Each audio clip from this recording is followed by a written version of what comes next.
कहानी पुराना मकान। भाग 1। राहुल और उसकी पत्नी राम्या मुंबई में रहते थे, पर वो दोनों कुछ दिनों पहले ही अपने गांव हरीशपुर आए थे, जहां राहुल का बचपन बीता था।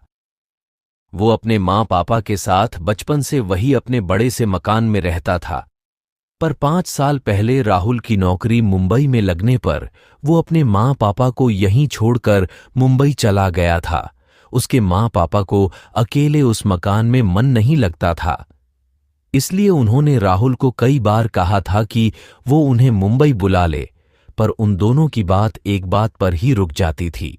वो थी मकान के बिकने की बात। राहुल के माँ पापा नहीं चाहते थे कि राहुल हरीशपुर में बसे उस मकान को बेचे, क्योंकि वह घर सिर्फ एक मकान नहीं था। वो उनके लिए कई सारे यादों से भरा पिटारा था, पर शायद राहुल के लिए ये सब कोई मायने नहीं रखता, क्योंकि राहुल का मानना है कि वो मकान काफी पुराना हो गया है। उसके मुताबिक वो मकान कम खंडार ज्यादा लगती है। वो मकान लगभग 100 साल पुराना होगा। वो मकान राहुल के दादाजी ने बड़ी मेहनत से बनाया था। पर अब इन सब बातों का कोई मतलब नहीं, क्योंकि एक रोड एक्सीडेंट में राहुल के माँ पापा की मौत हो गई। उनकी मृत्यु को सिर्फ 3 महीने ही हुए थे। राहुल अब उस मकान को बेचने के लिए हरीशपुर आया है। एक सुबह राम्या राहुल से, तुम्हारी बहुत सारी यादें जुड़ी होंगी ना इस मकान से, और फिर माँ पापा के जाने बाद तुम्हें और भी ज्यादा तकलीफ हो रही होगी इस मकान को बेचने में, है ना? राहुल मायूस होकर, हाँ राम्या, पर क्या तुमने सोच लिया है कि तुम इस मकान को बेच ही दोगे? मतलब तुम इस मकान को यहीं रहने दो, माँ पापा की आखिरी निशानी के तौर पर, और फिर अगर कभी हम यहां आए तो हम यहां रुक सकते हैं। तुम चाहो तो हम यहां एक गार्ड रखवा देते हैं जो हमारी गैर मौजूदगी में इस मकान की देख रेख करेगा। राहुल रोते हुए, नहीं राम्या, नहीं, मुझ में अब इतनी हिम्मत नहीं है कि मैं इस मकान में दोबारा आऊं। तुम्हें तो पता ही है कि मैं इस बार तुम्हारे कई बार कहने पर आया हूं। मैं तो सोच रहा था कि मुंबई में ही रहकर मैं इस मकान को बेच दूंगा, क्योंकि यहां आने पर मुझे बार बार अपने माँ पापा की याद आती है। उनके साथ बिताए हुए वो पल याद आते हैं। काश कि वो पल मैं दोबारा जी पाता। Ramya, please don't crying. Rahul, मुझे पता है कि तुम्हें उनकी याद आ रही है। काश तुमने उनकी बात मान ली होती। और राहुल, राम्या की बात काटते हुए और अपने आंसू पोंछते हुए, राम्या, तुमने मल्होत्रा जी से बात कर ली? राम्या, नहीं, अभी मैंने उनसे बात नहीं की है।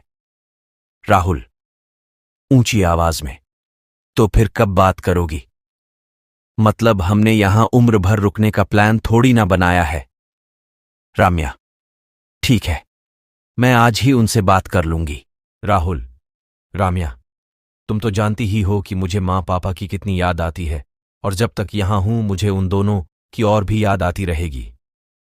उसी रात राहुल बाथरूम से बाहर निकला और आईने में खुद को देखने लगा कि तभी उसे एहसास हुआ कि उसके पीछे से कोई गुजरा। राहुल पीछे मुड़कर, कौन है? सब कुछ नॉर्मल था। राहुल फिर से आईने की ओर देखने लगा। तभी उसे आईने में उसके पिता दिखाई दिए। राहुल काफी डर गया और पीछे मुड़ा, पर वहां कोई नहीं था। राहुल को डर के मारे पसीने होने लगे। राहुल ने जब वापस आईना देखा तो उसमें तब भी इसके पिता दिखाई दे रहे थे। वो काफी डर गया और किसी मजबूत चीज से आईने पर मारा और जोर से चिल्लाया। आईना टूट चुका था। राहुल की आवाज सुनकर राम्या भागी भागी आई। राम्या, क्या हुआ? राहुल, राहुल, पापा, वो पापा। राम्या, पापा। राहुल डरते हुए, राम्या, मैंने पापा को देखा। राम्या, पापा को देखा? कहां देखा तुमने पापा को? राहुल, यहीं इस मिरर में। राम्या, क्या तुम्हें कोई धोखा हुआ होगा? बहुत रात हो गई है, तुम सो जाओ। राहुल और राम्या सो जाते हैं। रात के 12 बज रहे होते हैं। राहुल की आंख खुलती है। तभी राहुल को उसकी मां दिखाई देती है। ऐसा लग रहा था जैसे वो राहुल को अपनी ओर बुला रही हो। राहुल खड़ा हो जाता है और अपनी मां को देखकर डर जाता है।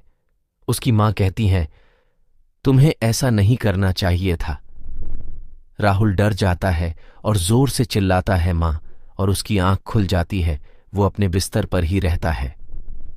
राम्या, क्या हुआ राहुल? कोई बुरा सपना देखा क्या? राहुल, हां, मैंने अपने सपने में मां को देखा। राम्या, मां को? पहले तुमने मिरर में पापा को देखा और फिर सपने में मां को। कहीं ऐसा तो नहीं कि मां पापा की आत्मा को शांति नहीं मिली है? राहुल, सही कहा तुमने। मल्होत्रा जी को ये घर बेचने से पहले इस घर में एक हवन करवा लेनी चाहिए हमें। राम्या, ओके, वैसे भी मल्होत्रा जी किसी काम से लखनऊ गए, उन्हें आने में कुछ दिन लग जाएंगे। तो दोस्तों, ये था कहानी पुराना मकान का पहला भाग। दूसरा भाग जरूर देखें। वीडियो को लाइक करें, चैनल को सब्सक्राइब करें। मिलते हैं कहानी के दूसरे भाग में। धन्यवाद।